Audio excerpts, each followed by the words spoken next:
আজি আপোনালোকক মই এটা নজনা কথা জনাম, কাৰণ কথাটো সৰু নহয়, ডাঙৰে কথা হয়, যথেষ্ট গুৰুত্বপূৰ্ণ কথা। যথেষ্ট উচ্চ শিক্ষিত হওক, বহু গুণী জ্ঞানীও চাগে এই কথাটো লক্ষ্য নকৰে বা অথবা নাজানে।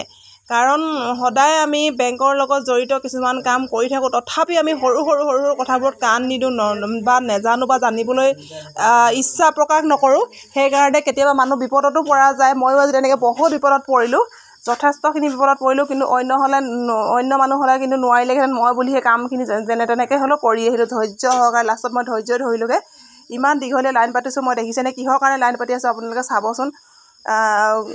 সঁচাকৈ কওঁ, ল'ৰা ছোৱালীবিলাকে ইমান উচ্চ শিক্ষা লৈ অহাৰ পিছতো সৰু জ্ঞানকণ নাই সিহঁতৰ। এটা বেংক চলাবলৈ যায়। মোৰ লগতো আজি তেনেকুৱা ডাঙৰ এটা ঘটনা ঘটিলে। কি ঘটনা ঘটিলে চাওকচোন বাৰু। মই পাইছিলোঁ এখন চেক পাইছিলোঁ। চেকখন মই মানে জমা দিব লাগে এটা বেংকত। ঠিক জমা দিব লওঁতে মানে কি ক'লে, এজন কম্পিউটাৰতে বহি থকা জনে ক'লে যে তেওঁ বেংকৰ কৰ্মচাৰী হয়, কম্পিউটাৰ লেপটপ চলাই থাকে।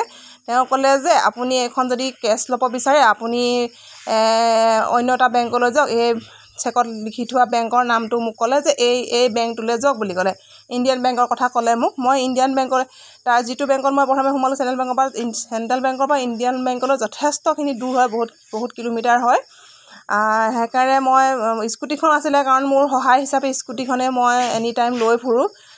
কাৰণ আজি যদি মোৰ স্কুটিখন নাথাকিলেহেঁতেন, অন্য মানুহে হয়তো এইখিনি কৰিবলৈ সাহসেই নকৰিলেহেঁতেন। কাৰণ ইমান ৰ'দ আৰু ইঠাইৰ পৰা সিঠাইৰ পৰা যাবলৈ টুকটুকি এখনত কিমান ভাড়া লাগে, সেই টুকটুকিত উঠি ফুৰাসকলেহে জানে কিমান পইচা লাগে এটা সাধাৰণ কাম কৰিবলৈ কাৰণে। কাৰণটো তেনেই সাধাৰণ বুলিয়ে মই কৈছোঁ। তথাপিও মানে কি হয় গম পাইছেনে, সেইখন বেংকলৈ মই গুচি গ'লোঁ। মই গৈ আছোঁ গৈ বেংকত ক'লে যে লাইন পাতিব লাগিব। ঠিক আছে, লাইন কমচে কম মই কিজানি 25-30 নম্বৰ মানত পৰিলোঁগৈ। তেতিয়া মই লাইন পাতি লাইন পাতিলোঁ। অৱশেষত মোৰ নম্বৰ পৰিলে। ক'লে যে নহয়, আপুনি সেইটো বেংকত নহয়, আপুনি একদম আৰু এটা বেংকৰ নাম ক'লে।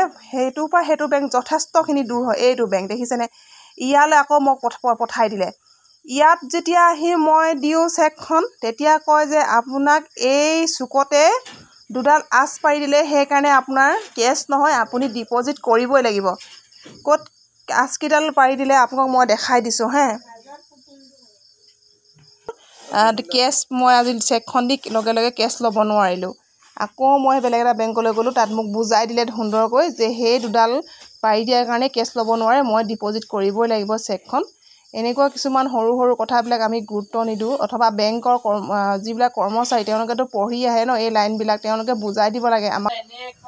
এয়া দেখিছেনে আপোনালোকে দুডাল আঁচ, এই সদায় গুৰুত্ব দিব এই দুডাল আঁচ, কিমান ডাঙৰ গুৰুত্বপূৰ্ণ কথা।